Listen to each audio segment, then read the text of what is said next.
आज के नाजरीन जो व्लॉग है रात 9 बजे का और दिन भर की जो इम्पोर्टेंट और अहम खबरें हैं उनसे मुतल्लिक आपके साथ शेयर करनी है। ये 4 मुख्तलिफ खबरें हैं, उनसे मुतल्लिक मैं आपको बताऊंगा। एक तो जो पीटीआई के इंट्रा पार्टी इलेक्शंस हैं उनके हवाले से नई हिकमत अमली और अहम बयान भी सामने आया है, इससे मुतल्लिक बात करेंगे।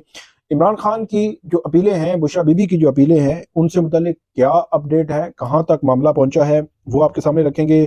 इसके अलावा जो अली जफर है वो चेयरमैन पीटीआई बनने से पीछे क्यों हट सकते हैं या हट रहे हैं, इससे मुतल्लिक बात करेंगे। और हम बात करेंगे कि धांधली के हवाले से सुप्रीम कोर्ट ऑफ पाकिस्तान में शेर अफजल जो है वो पिटिशनर हैं, उनकी जो है उन्होंने एक पिटिशन फाइल की है, उसमें रियाज हनीफ राई उसमें वकील है।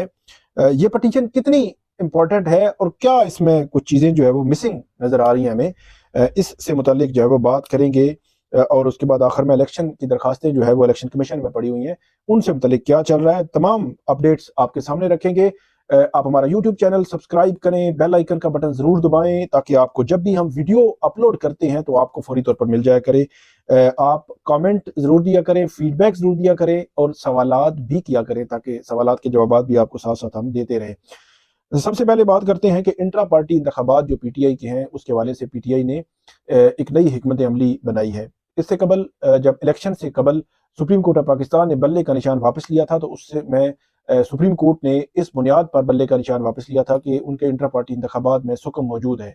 अगरचे उस हवाले से बहुत ज़्यादा बहस भी हो चुकी है, बहुत सारी चीज़ें हो चुकी हैं। बहरहाल उससे आगे मैं आज बात करूंगा कि इंट्रा पार्टी इंतखाबात के हवाले से पीटीआई ने 2 किस्म की जो प्लानिंग बनाई है। एक तो वो प्रॉपर अब जो है वो पोलिंग बूथ होंगे, प्रिजाइडिंग अफसरान होंगे, इलेक्शन कमीशन होगा, इलेक्शन कमीशन का अमला होगा, पोलिंग डे होगी, पोलिंग डेट पर। और सबसे बड़ी बात जो है इस इलेक्शन में, एक तो अकबर एस बाबर दोबारा मुतहरिक हुए हैं और अकबर एस बाबर इलेक्शन लड़ेंगे। लेकिन इस हवाले से खबर ये है कि जो नामजद चेयरमैन पीटीआई हैं, अगरचे वो पता नहीं बनेंगे या नहीं बनेंगे, लेकिन बैरिस्टर अली जफर, उनका ये कहना है कि उन्होंने सजेशन दी है पार्टी को कि आप अली जो अकबर एस बाबर हैं उनके लिए पूरा रास्ता खोल दें, उनको कहें आए, बैठें, चाय पिए, अपने फॉर्म लें, अपना पैनल लेके आए, इलेक्शन लड़ें, पार्टिसिपेट करें, जो मर्जी करें, आपके लिए ओपन है, रास्ता जो है वो ओपन है। और ये कहा है उनके जो है वो पार्टी को। और अकबर एस बाबर भी अपने जो नॉमिनेशन फॉर्म है वहां से ले रहे हैं। तो ये एक नई हिकमत अमली बज़ाहिर नजर आ रही है और इससे ऐसे लग रहा है कि जो प्रोसेस में जितनी खामियों की निशानदेही हुई थी, वो खामियां दूर करने के लिए अब पीटीआई जो है वो कोशिश कर रही है कि आइंदा जो भी इलेक्शन हो, इनके इंट्रा पार्टी इंतखाबात वो वैलिड हों, उन इंतखाबात में कोई किसी किस्म की कोई धांधली या कोई ऐसा मामला जो है वो मौजूद ना हो। और उसमें फिर पार्टी का चेयरमैन और सेक्रेटरी जनरल और दीगर ओहदे जो है वो उसमें नामजदगियां होंगी, फिर चारों सूबों के जो सदूर होंगे वो सारी नामजदगियां जो है वो उसमें मुंतखब होंगे लोग। और फिर उसके बाद इंट्रा पार्टी इंतखाबात होने के बाद इलेक्शन कमीशन के पास जो है वो पीटीआई जाएगी। ये एक नई डेवलपमेंट है इस हवाले से। इसी के साथ चले मैं बता देता हूं आपको, जो चेयरमैन पीटीआई या नामजद चेयरमैन पीटीआई अली जफर, इनके हवाले से कल इमरान खान ने जेल में जब बैरिस्टर गोहर की और शेर अफजल मरवत उनकी मुलाकात हुई थी, तो उस वक्त इमरान खान ने ये कहा था कि जो बैरिस्टर अली जफर हैं वो आइंदा पीटीआई के चेयरमैन होंगे, चेयरमैन के कैंडिडेट होंगे और उनका पैनल आएगा। और बैरिस्टर गोहर ने ये ऐलान भी किया कल, और जो शेर अफजल मरवत है उन्होंने भी ऐलान किया और उन्होंने कहा कि ये आइंदा के इलेक्शन में ये कैंडिडेट होंगे और पैनल पूरा होगा बैरिस्टर अली जफर का। लेकिन बैरिस्टर अली जफर अभी कुछ रिलक्टेंट जो है वो नजर आए हैं। उनका ये कहना है कि एक जो है वो फुल फ्लेज एक मामला है ये चेयरमैन का पार्टी के अंदर, क्योंकि बहुत सारे केसेस में भी वो इन्वॉल्व है, केसेस देख रहे हैं, केसेस जो है वो में पेश हो रहे हैं। तो उनका ये मतलब समझना है, मानना है कि अगर वो पीटीआई के चेयरमैन बन जाते हैं तो फिर उनकी एक अलग से पूरी मसरूफियत बन जाएगी।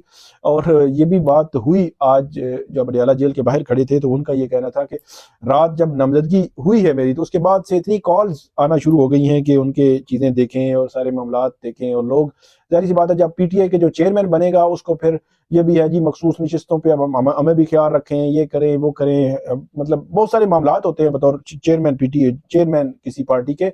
तो उस हवाले से मेरा ये ख्याल है कि बैरिस्टर अली जफर कुछ रिलक्टेंट नजर आए हैं। उन्होंने कहा कि मैं इमरान खान साहब से बात करूंगा। अब इमरान खान साहब जो है, अगर जो उनको कहें कि नहीं आपने आना ही आना है, तो फिर तो उनको आना पड़ेगा। लेकिन अगर वो कुछ कन्विंस कर लें इमरान खान साहब को, तो फिर हो सकता है कोई मामला जो है आगे पीछे हो जाए। तो दूसरी जानब जो है, बैरिस्टर गोहर के हवाले से शेर अफजल मरवत ने ये कहा है कि जो उनकी कारकर्दगी ठीक नहीं थी। मेरा ये ख्याल है कि उनको ये जांचना कि उनकी कारकर्दगी कैसी थी कैसी नहीं थी।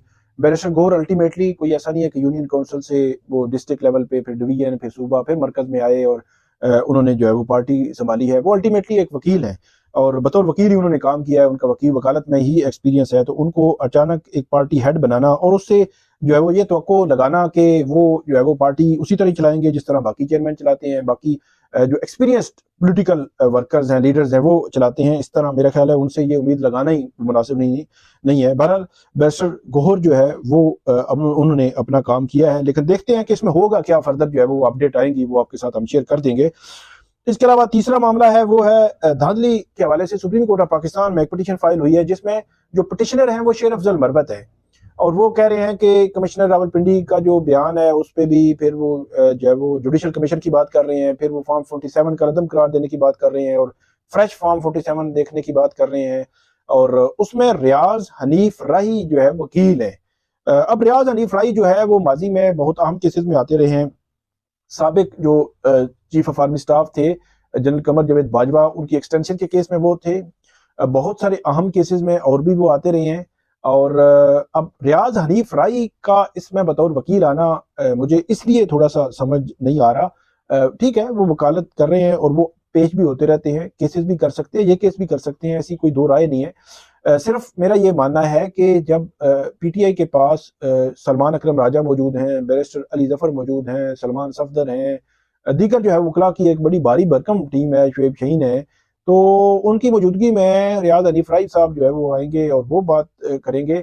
रियाज हनीफ राई साहब अपने ताई वो अपनी वकालत बेहतरीन कर लेंगे या पेश कर लेंगे। मैं पीटीआई के एंड से बात कर रहा हूँ कि क्या ये जो पिटीशन फाइल हुई है ये पीटीआई की बतौर पार्टी पिटीशन है या शेर अफजल मरवत साहब जो है उनकी इंडिविजुअल कैपेसिटी में ये पिटीशन है। ये इस हवाले से देखा जाना जरूरी है, क्योंकि सलमान अकरम राजा खुद जो है वो इलेक्शन कमीशन के महाज पे अब ट्राइब्यूनल में जा रहे हैं। इसके अलावा दीगर उनके जो वकला इसमें कैंडिडेट्स थे वो भी जो है सुप्रीम कोर्ट नहीं गए, वो भी जा सकते थे, वो मतलब वो नहीं गए, ये गए हैं। पीटीआई इज्तिमाई तौर पर क्यों नहीं गई, इंडिविजुअल साइड पे क्यों जा रही है, ये वो सवालात हैं जिनके जवाब बहरहाल पार्टी को देने चाहिए।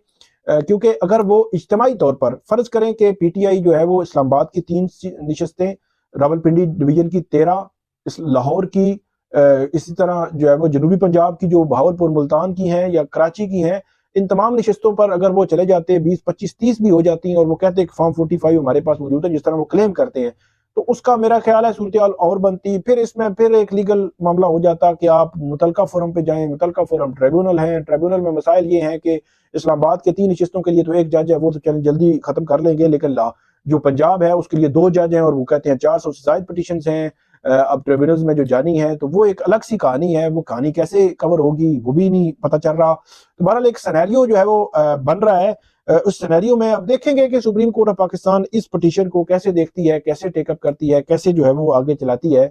बहरहाल ये पिटीशन फाइल हो चुकी है, अब नेक्स्ट वीक में हो सकता है ये पिटीशन जो है वो टेकअप भी हो जाए। इसके अलावा पीटीआई की जो मखसूस नशिस्तों के हवाले से अभी फैसला नहीं हुआ, सुन्नी इत्तेहाद काउंसिल को देने या ना देने के हवाले से पीर को ये फैसला होगा और फिर पता चलेगा कि मखसूस नशिस्तें जो पीटीआई की हैं वो सुन्नी इत्तेहाद काउंसिल के प्लेटफॉर्म से पंजाब, खैबर पख्तूनख्वा और मरकज में उनको उनकी जो नशिस्तें हैं उनको होल्ड कर लिया गया है। लेकिन क्या इनको मिलेंगी या नहीं मिलेंगी, ये बड़ा अहम सवाल है। अगर इनको ना मिली तो फिर ये आगे नेक्स्ट फोरम पे जाएंगे, हाई कोर्ट या सुप्रीम कोर्ट, और सुप्रीम कोर्ट को कहेंगे कि हमें नशिस्तें जो है वो देने का हुक्म दिया जाए।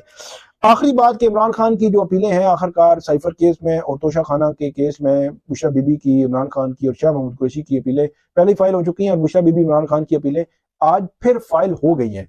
इसका मतलब यह हुआ कि कल ये अपीलें फिक्स हो जाएंगी मंडे के लिए या ट्यूसडे के लिए। मंडे के लिए मेरा ख्याल फिक्स हो जाएगी, कल बेंच भी बन जाएगा और कल फिर बेंच की तश्कील होने के बाद मंडे को अब इन अपीलों पर समाअत होगी। फिर जब समाअत होगी तो पहली समाअत में नोटिस होंगे और नोटिस होने के बाद फिर आपको मैंने सारा सिनेरियो पहले पिछली वीडियोस में बताया है कि पहले नोटिस जो है वो 5-7 दिन के, 10 दिन के हो सकते हैं, फिर दूसरे 10 दिन के हो सकते हैं। तो ये मार्च का एंड बनता है या अप्रैल का फर्स्ट वीक या पहले अप्रैल के 10 दिन, मतलब अगला महीना डेढ़ जो है वो बहुत इंपॉर्टेंट है, 1 माह या 1.5 माह इस हवाले से, क्योंकि इमरान खान की ज़मानतों के मामलात जो है वो होने हैं। इसी तरह इद्दत में निकाह के केस में भी अपील फाइल हो चुकी है, आज उस पर समाअत भी हो चुकी है और इस पे पीर को अब समाअत होनी है, इब्तदाई समाअत पीर को होनी है। इब्तदाई तौर पर उस पर दलाइल होंगे, पीटीआई मतलब इमरान खान के वकला और बुशरा बीबी के वकला दलाइल देंगे। उसमें ज़मानत की दरख्वास्त पर भी समाअत होनी है और सस्पेंशन ऑफ सेंटेंस की दरख्वास्त पर भी समाअत होगी कि उसमें बेल देनी है या नहीं देनी, वो सेशन कोर्ट जो है वो डिसाइड करेगी और अपील आगे बढ़ेगी। अगर सेशन से ना मिली तो फिर वो हाई कोर्ट में जाएंगे, तो हाई कोर्ट उस मामले को देखेगी। लेकिन तीनों अपीलें दायर हो चुकी हैं, तीनों अपीलें जो है वो मैच्योर अब इस्लामाबाद हाई कोर्ट की मंडे को लगेगी और जो सेशन कोर्ट वाली आज इब्तदाई समाअत हुई, लेकिन इब्तदाई जो नोटिस जारी हुए हैं वो अब पीर के लिए जो है वो रखे गए हैं। तो ये तीनों अपीलें फाइल होने के बाद अब मामला आगे बढ़ चुके हैं और 190 मिलियन पाउंड केस का तो आपको पता ही है कि उसमें अदालत ने जो है वो 27 तारीख रखी है फर्द जुर्म आयद करने के लिए।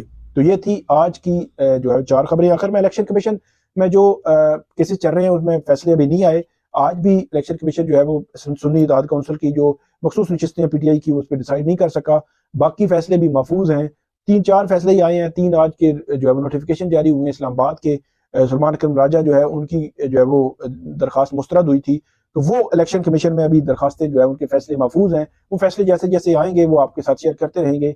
आप हमें फीडबैक दीजिएगा, कमेंट कीजिएगा, यूट्यूब चैनल सब्सक्राइब करें, बेल आइकन का बटन दबाएं और सवालात भी आप कर सकते हैं। बहुत शुक्रिया।